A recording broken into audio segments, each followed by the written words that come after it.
What's going on, everybody? I know I'm a week late. I said we were going to be out last weekend, but I don't know if you can tell because of my voice. I got a little sick, so we are doing it this weekend. I hope everybody's had a great week. Let's dive into this. We call this the coat and the kilt. We call it the coat and the kilt because Sixth Doctor has a fancy coat and Jamie McCrimmon has a kilt. But let's jump on in right away and we'll start talking about it.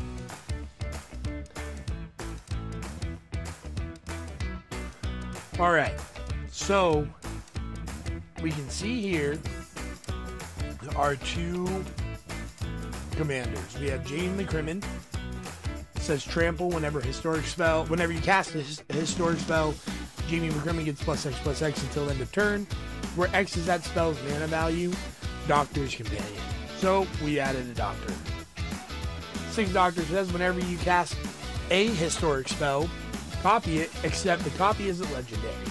This ability only triggers once each turn.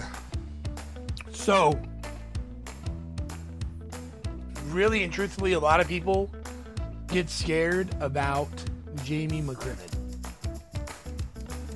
Especially because you're playing a bunch of legendaries or historics or whatever it is, right? So they're thinking the point of this is bust out Jamie McCrimmon, make him big, swing him with commander damage. So as long as they take care of Jamie McCrimmon, you should be okay. That is where they're wrong. The way I've gone and approached this is I'm going to bring Jamie McCrimmon out first. I hope you get scared of him, and I hope you take care of that card, and you try and stop me from casting it over and over again. Because I really want the Sixth Doctor out, and we're about to get into that, and why. So, we're going to jump into artifacts.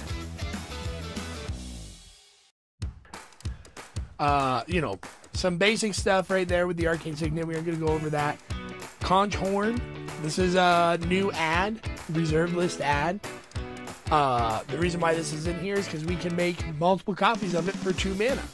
So if the Sixth Doctor is out, you're going to make an extra copy of it. So for 2 mana, and then 2 more mana, you're going to get to draw 2 cards and put 1 back on top of your library. Nice little fun card. Are there more efficient cards out there for this? Yes, this is fun. Beautiful artwork. That's why this is in here. We have Crystal Skull, Isu Spyglass. Great little mana rock. Allows you to play historic lands and cast historic spells from top of your library. Really, legendary lands should be in here. And artifacts, sagas, and legendary creatures should all be in here. So you should be able to cast a lot of things from top of your library with this for the most part. You're going to see there are some things that are not legendary in here, but they really make the deck turn around and do something really amazing. Of course, a classic, Eska's Chariot. Not only is it a artifact, it's also legendary, so we're going to get that trigger regardless off of the Sixth Doctor, and you're going to be able to create 4 cats plus 2 Eska's Chariots. And this helps you generate more tokens. So if you really wanted to, later on down the road, when you get a copy of the Sixth Doctor, you can create another copy of the Sixth Doctor that's not legendary. And things just start kind of getting out of hand. Helm of the Host, another classic for a copy deck. Just really value in here. Card draw with the Idol of Oblivion. Again, Sixth Doctor's out for 2 mana. You create a token of this when it comes down, so it activates on the turn it comes down. That way you can tap it at the end of your turn and draw 2 cards. Again, another new add to this. Could be a little mean, could be really fun. All just depends on how you play and what your play group is after and what you guys are trying to do with each other. Jester's Mask is super interesting. It comes into play tapped, but you can pay 1 and give a player a new hand. It can be gnarly. It can go either way. Lotus Petal, 0 cost artifacts that you can get copies of are phenomenal in here. Mithril Coat to keep whichever one of your commanders you want alive. There will be games where people see what's going on and they're gonna attack the 6th Doctor, and you want to protect them. There are going to be other games where you're like, hey, you know what? I can win this with commander damage with Jamie McCrimmon. Let me throw the Mithril Coat on Jamie McCrimmon, and we're just going to start swinging in and just pounding people's faces in. Again, 0 cost artifact that taps for mana. End up creating a lot of mana off of that. Multiple copies of Soul Ring. Now, the Stone of EDHrec is kind of becoming an auto include in a lot of my decks, just to kind of have some graveyard hate in there. You know, we don't want other people playing out of their graveyards. We don't want to give them more advantage than what they need to. So I've been adding this to quite a few decks. I've had good luck with it. A lot of people start to see this come down and they're kind of like, whoa, right? So, because it's hard to get stuff out of exile. Very few people do that. Talisman, we aren't going to go over that. Great Henge. Great Henge is super interesting because once we get into the creatures, you're going to see we have a ton of big costed creatures, and that kind of changes the game with the Great Henge. Obviously, for 2 mana, and then to be able to create a copy of it, and then whenever you cast your creatures, they get a +1/+1, draw cards, plus you get 4 mana and 2 life. Like, it can get pretty crazy. I'm not going to go over the One Ring. If you're not sure what the One Ring does, go ahead and just look it up anywhere, and someone else will explain it to you. The card is phenomenal. That's what I can say about it. I don't typically play with cards that are in that higher tier like this, but this one, there's actually, it's not an infinite loop, but it is a loop that you can do with this to consistently give yourself protection from everything and not take any damage from the bird encounters. And I'll point that out once we get into the creatures to kind of tell you how that works and how it can be really efficient if you have flash with a ley line. Grand Dynamo, right? Pay 4 mana, get a copy of it. Now you get, for 4 mana, 6 mana available. As we're seeing a theme here, we're looking at just building a big mana base to cast big things and make a ton of copies of everything. And the next card we're about to go over, Twinning Staff, is actually one of those engines.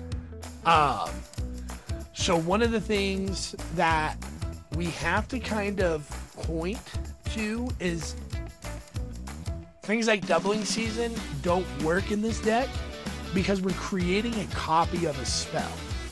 So we're not creating a token. We're creating the copy of a spell while it's on the stack, which means it's very hard for things to be countered because as soon as you cast it, once that trigger goes off, the copy is created. So we needed to find things like Twinning Staff that says, if you would copy a spell 1 or more times, instead copy it that many times, plus an additional time. You may choose new targets for the additional copy. Now, this being an artifact, with the 6th Doctor out, you pay 3 mana, cast your Twinning Staff. On the stack, you create a copy of the Twinning Staff, and it comes down first, and then the original Twinning Staff comes down. So, on your next time that you cast a historic spell for the first time in a turn, you will create 1 for the copy of Twinning Staff, 1 for the original Twinning Staff, and 1 from the 6th Doctor, which means you would have 3 token copies of a legendary thing that is no longer legendary, plus the original come down. So, even on cast, if I'm going to cast a creature and they want to stop that creature from coming in, so they cast a counter spell, I still have those 3 other copies that were created on the stack that will enter in.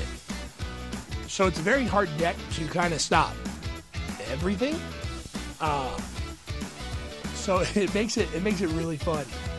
The fact that it's a Simic deck does make it a tad bit easier to build and a tad bit easier to break. So depending on what power level you're playing, some of these cards you're going to be like, well, that card is trash. Well, this fits in with the power level that I play in. All of these cards do. So you just have to kind of build it to that, because it being a Simic deck, it is truthfully very easy to down build it and make it where it's just a very basic, simple deck, which is how this started out actually. And to build it to a point where it is just popping and popping and popping every time you play it. So just keep that in mind. We have the wing boots in here because, the wing boots are good. It also pairs really well with Spellskite, which is hilarious. If you put the wing boots on Spellskite and change a spell to target Spellskite, they then have to pay the ward 4 cost. So it is an interesting interaction, and it is pretty hilarious. But this is just a good card, and sometimes I want to swing in with flying and ward 4.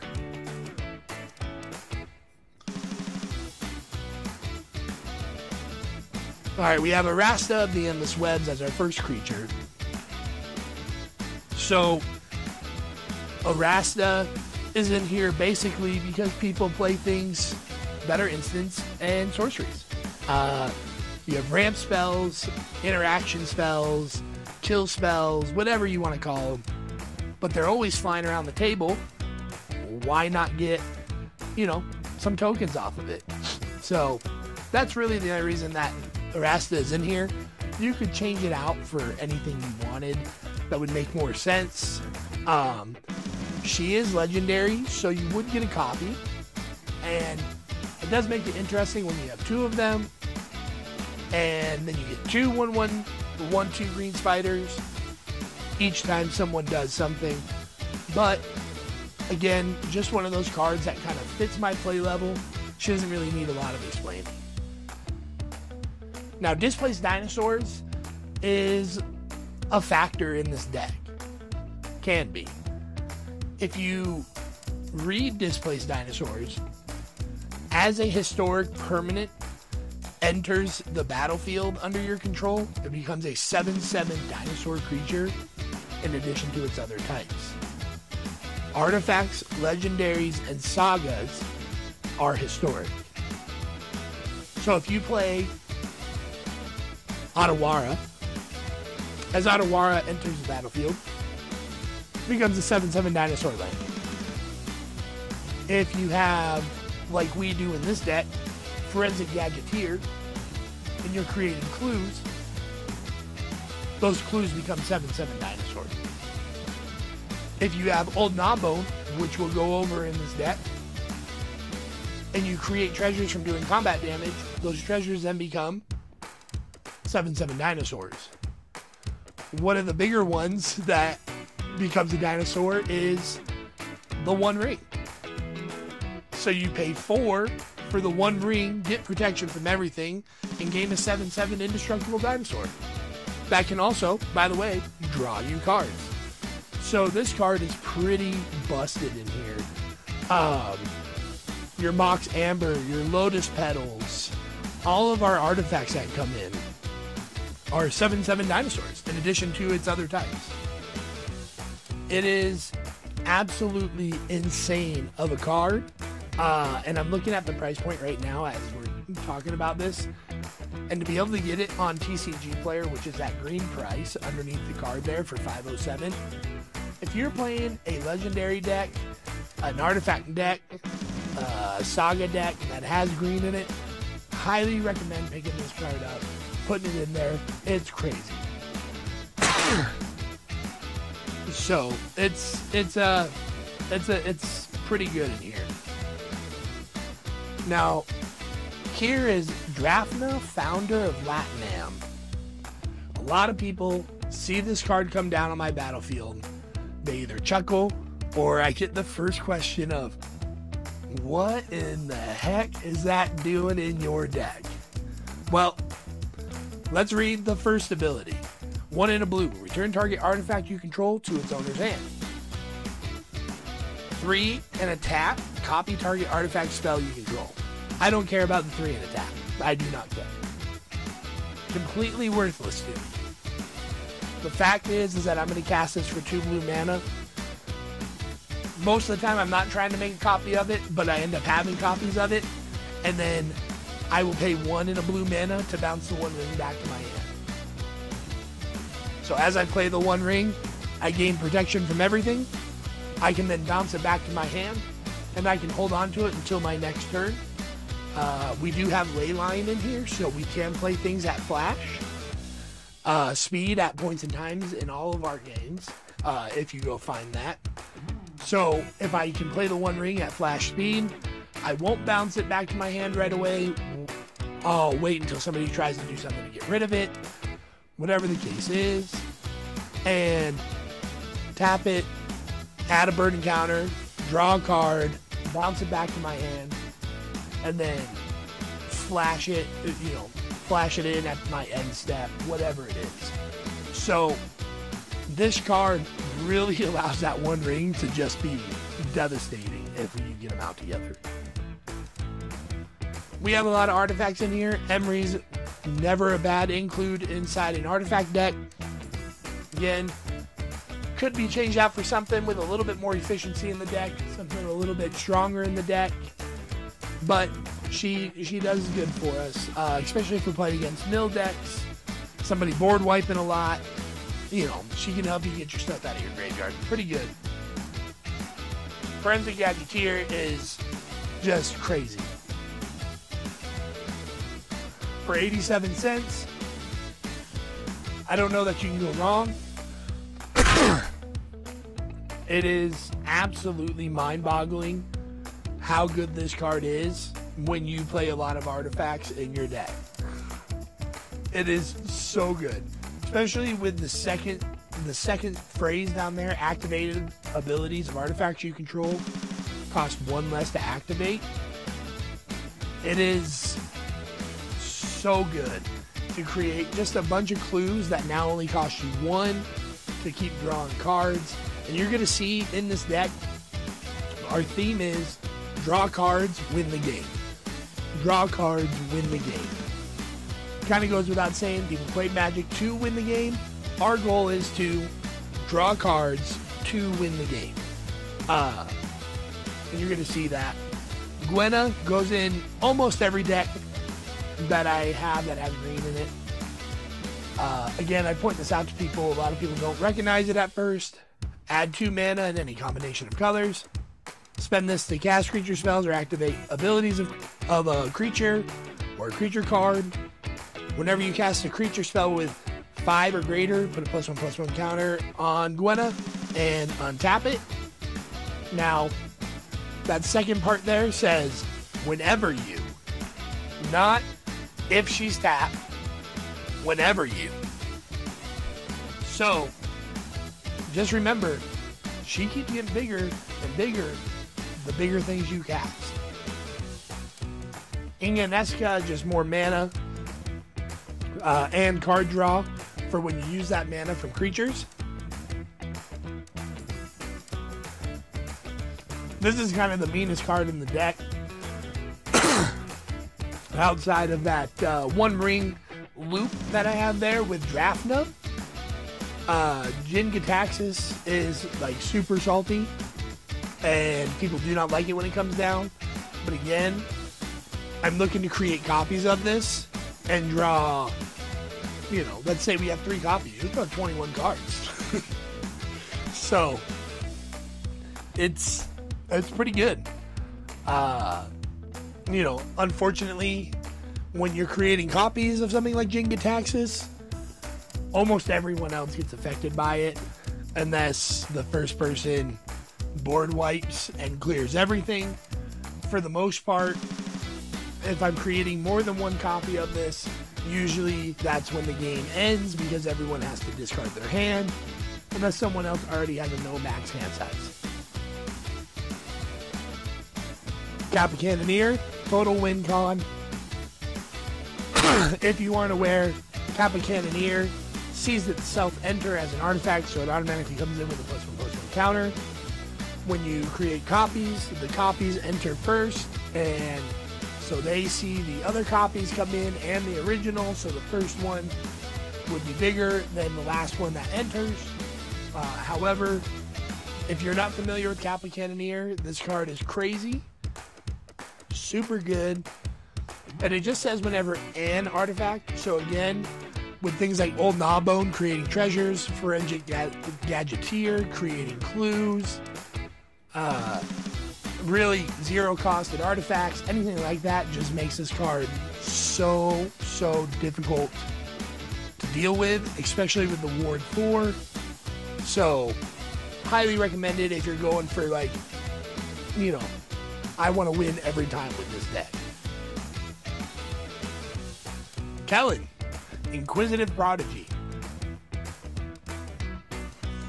A card I'm going to stop on and make a case for just a second here. First of all, Tail the Suspect is 1 in a blue. Investigate, you may play an additional land. Cool little ramp. Plus you get a card draw. Cool. Right? Play your extra land. Tap 2, draw a card, replaces itself. Pretty good right there. I appreciate that. Second part is pretty gnarly. Flying Vigilance, so it doesn't ever have to tap. When Kellen Inquisitive Prodigy attacks, destroy up to 1 target artifact. If you control that permanent, draw a card. So you can kill your treasure tokens for cards, or just start picking off other people's soul rings, arcane signets, thought vessels, mind stones, whatever it is.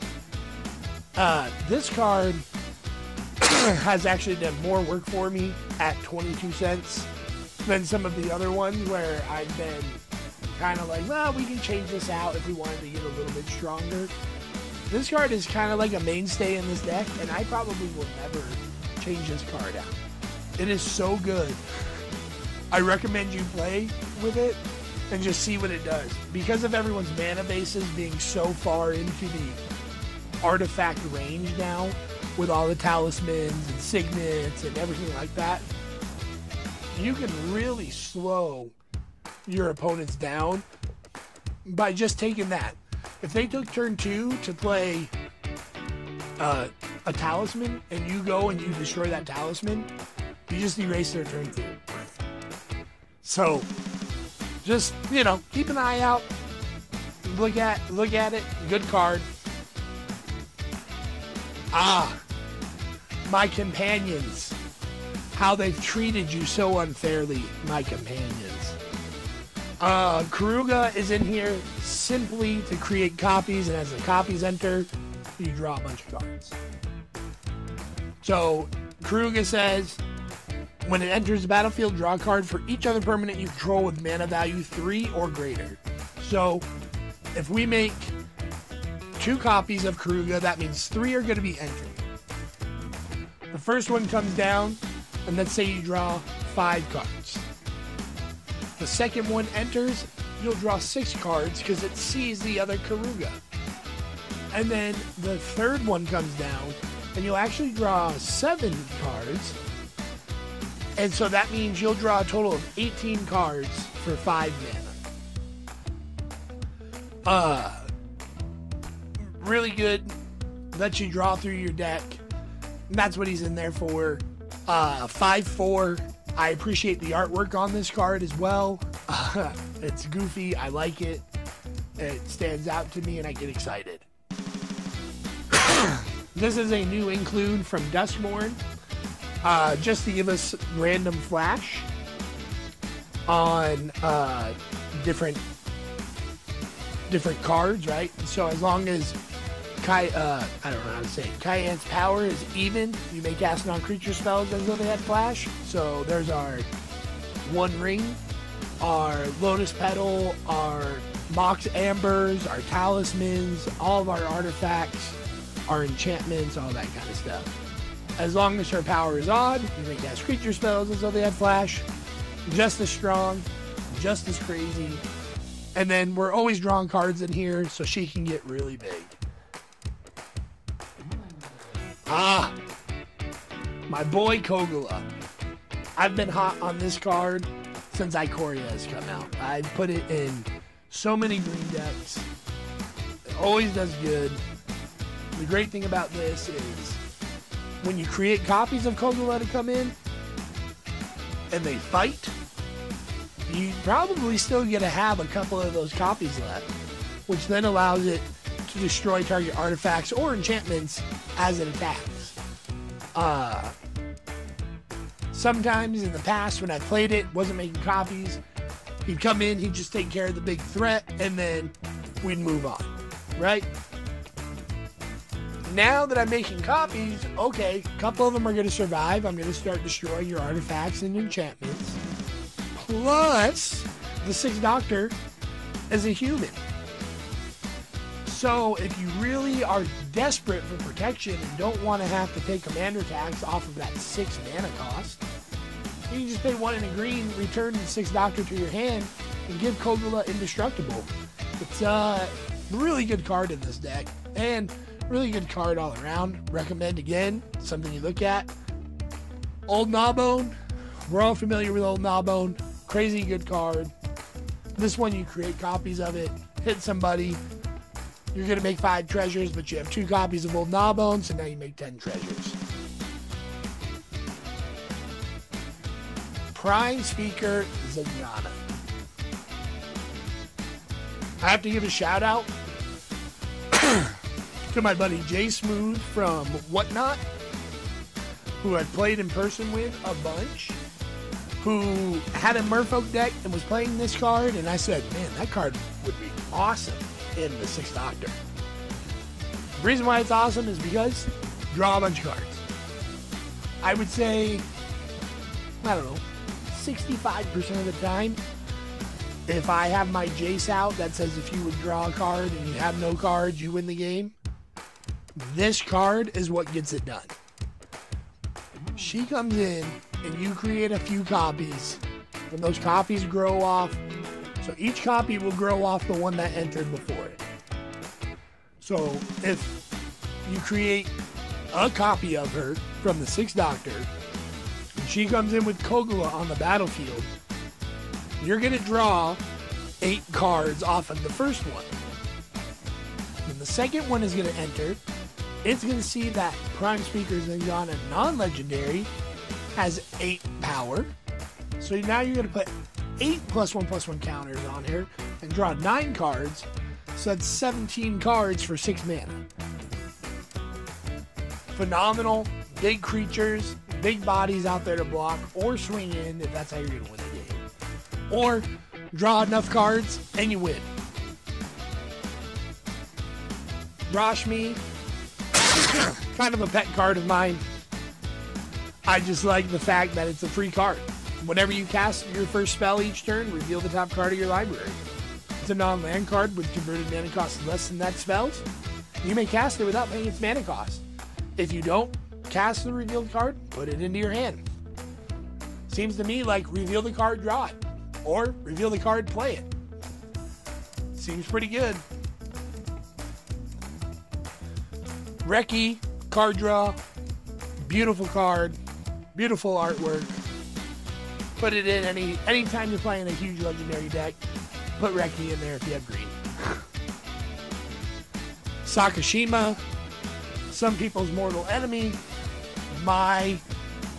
One of my engines of my deck to come in, cast Sakashima, creates a copy. Copy targets the Sixth Doctor.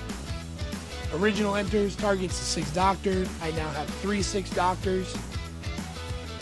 And now we're really cooking with fire.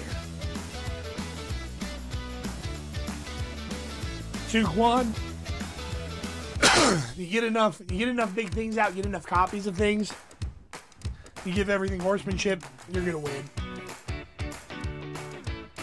Capital Line Triad is a new include.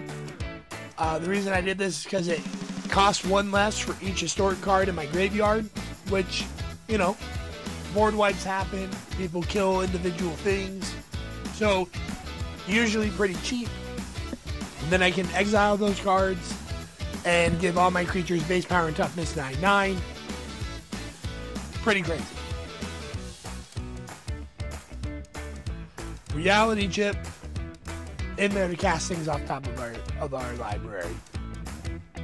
This card is just super good. You may look at it has no restrictions, so you can play lands and cast spells as long as it's reconfigured onto something. It's very easy to get it reconfigured onto anything, and then there's no restriction on what you can and cannot cast off of the top of your library. Tide Bender, stop someone from doing it. Great card. I didn't realize it was only $4 on TCG Player right now. Pretty good little pickup if you don't have a couple of them to throw into your blue deck. It stops activated or triggered abilities, and if it's an artifact, creature, or planeswalker, it loses all abilities for as long as she's on the battlefield. Pretty good. Good little card to pick up. 20 Toad is a win con. Maximum hand size is 20. Whenever you attack 2 or more creatures, put a +1/+1 counter on 20 Toad and draw a card. Whenever 20 Toad attacks, you win the game if there are 20 or more counters on it, or you have 20 or more cards in hand. So we've already talked about a couple different scenarios where you're going to draw 18 cards, 20 cards, 15 cards. That's why this is a win con in here, because it says when it attacks. So as soon as you say, I'm going to move to combat, and everyone says, okay, move to combat, and you declare your attacker as 20 Toad, and you have 20 cards in hand, you win the game. It's not combat damage. It's not after combat. It's not. It has to have the +1/+1s. It's an automatic. Boom, game stopped, you win. Venser is pretty gnarly because you can create a bunch of copies, bounce a bunch of their stuff back, and then bounce Venser back to your hand and continue to do that and clear the board. It's an expensive Psych Rift, but my play group, we don't play with Psych Rift, so it's just a fun way to get around that. Worm Coil, create a bunch of copies, then when people board wipe, you are the one with all the 3/3 worms that have Death Touch and Lifelink.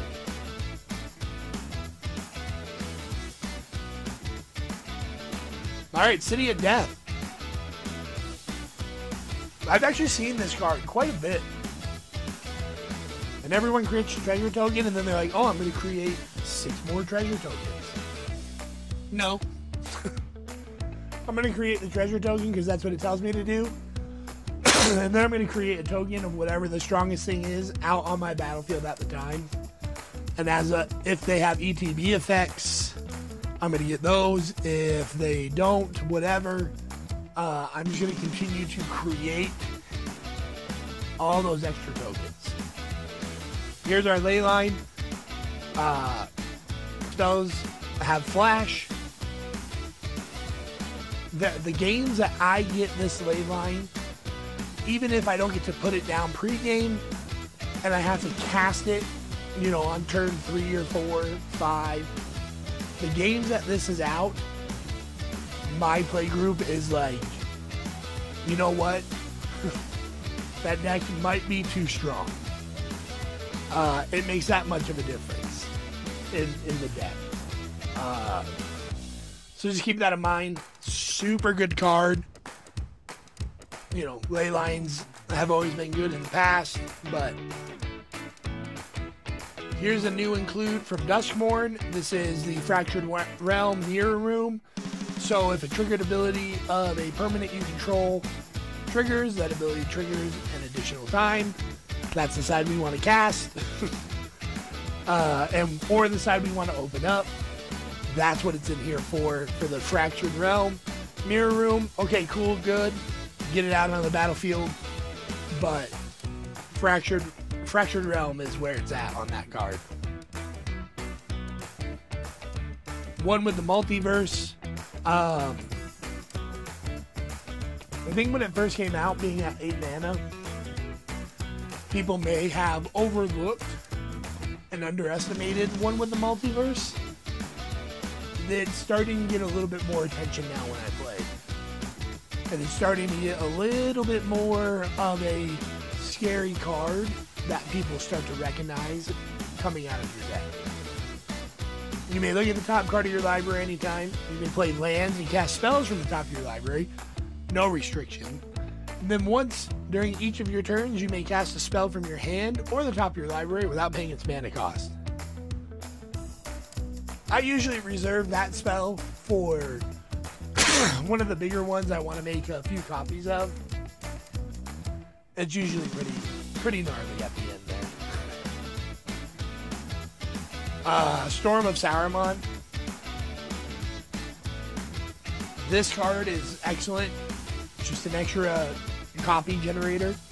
Whenever you cast your second spell each turn, copy it. Except the copy isn't legendary. You may choose new targets for the copy. So you can kind of pair this with the 6th Doctor and play, you know, something, a non-legendary creature, a Forensic Gadgeteer on your first spell, right? And then you come out and you're like, oh, I'm going to play this now. And it's a historic spell. It'll trigger Storm. It'll trigger the 6th Doctor, any copies of the 6th Doctor you have, Twinning Staff. So it's just an extra value enabler. Aether Eyes, right? Ruin somebody's attack plan. People will try and attack you and kill you in this once they figure out what you're doing. Offer you can't refuse. Counter, create 2 treasures. Counter spell, beautiful artwork. Desynchronization, which I was playing with some people one night and they're like, hey, that card's not good in that deck because you're going to get rid of all your tokens. Yes, that is correct. I will get rid of all my tokens, but the likelihood is my opponents are going to lose more and have to discard, hopefully, than I am going to lose based upon the fact that all my stuff is historic. Or most of my stuff is historic, not all of it. So it's in there. Sometimes backfires. I lose a bunch of my stuff. They all keep a bunch of their stuff. Happens. Entis Restoration. If you're playing ramp spells, play Entis Restoration. It's too good not to be played. I don't know what the reprint aspect looks like from Lord of the Rings. Some people say they're going to reprint some of the cards, like the One Ring and stuff like that. Some people say they aren't going to. Not sure what's been confirmed by Wizards or not. I don't know if they're going to reprint this card. It's instant speed ramp. A lot of commanders are power 4 or greater. And you'll get 3 basic lands for 3 mana, plus sacrificing a land at instant speed. Too good not to be played. Play Entis Restoration, pick up copies if you need them. Heroic Intervention, you know what that does. Rapidly Hybridize. Second Harvest. I got to cast it for the first time, I don't know, a couple weeks ago. Let me tell you, this card is crazy. Just double all your tokens. Period. That's what it says. Well, it doesn't actually say that, but that's what it says. At instant speed, if you have tokens that are creatures that are coming in with ETBs, kind of gets a little bit hard to actually keep track of everything. So make sure you're paying attention. And when you cast this, if you don't win the game, it's kind of on you at that point in time. Simic Charm. Into our lands, Arid Archway. This is one that I've kind of been experimenting with and kind of taken Soul Rings out of my deck to add in like an Arid Archway, which is the Soul Ring land. That's what I call it. You can surveil one if you're playing with deserts. I like this land. Probably not the most efficient, but I like this land pretty good. Bark Channel Pathway, Boseiju for our legendary land. I mean, we'll just kind of go through this really quick. Breeding Pool, Command Tower, Dream Root. For more Vault in any deck with a lot of artifacts, I don't really use the term broken, at least I try not to. This card's kind of broken. If you have a bunch of artifacts, I mean, if you got 15 treasures, you pay 3 mana, you look at the top 15 cards of your library, put one of those into your hand and the rest on the bottom, you don't even have to get rid of the other cards. You just put them right on the bottom. This card is crazy good when you play a ton of artifacts. Good utility land in Fountain Port. I'm sure people are recognizing that because it's now $4.52. And it's from Bloomborough. Hedge Maze. Surveil lands are great. Hinterland Harbor. Fetch lands. More legendary Otawara. Get those activations off the channels. Plaza of Heroes. I think kind of a little bit of a forgotten card from Dominaria United. Very good card. And because this is a heavily based historic deck and legendaries, you can usually use it to tap for any mana, which is only green and blue anyways. No max hand size. More of these legendary lands. Rogue Passage is in there if you decide to go the Jamie McCrimmon route and just, you know, punch people. That way you can make Jamie McCrimmon not blocked, not blockable. More legendaries. Alright, Planeswalker, Jace, WinCon. If you draw a card, you win the game.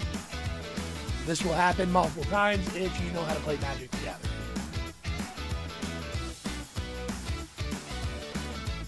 Ramp, ramp, ramp. Look how beautiful that card is.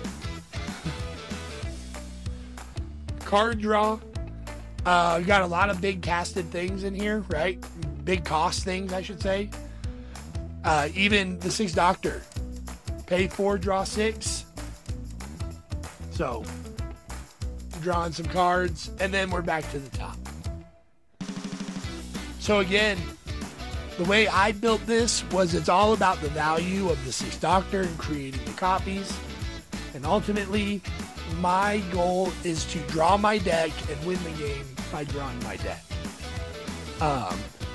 If I'm really trying to be salty and sweaty about everything, Jamie McCrimmon will come down and will go after the different opponents that are there.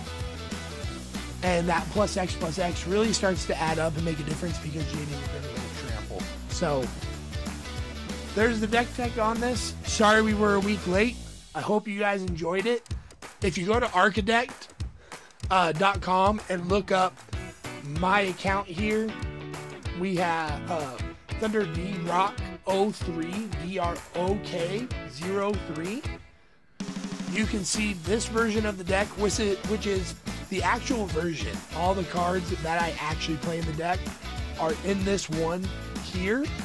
But we also have the cheaper version available, which I don't know that it has all the cheapest options of the card available in here, but they are different versions of the cards. So you can go and build it off of that if you wanted to build this deck. Hope you guys enjoyed it, and we'll catch you on the next one.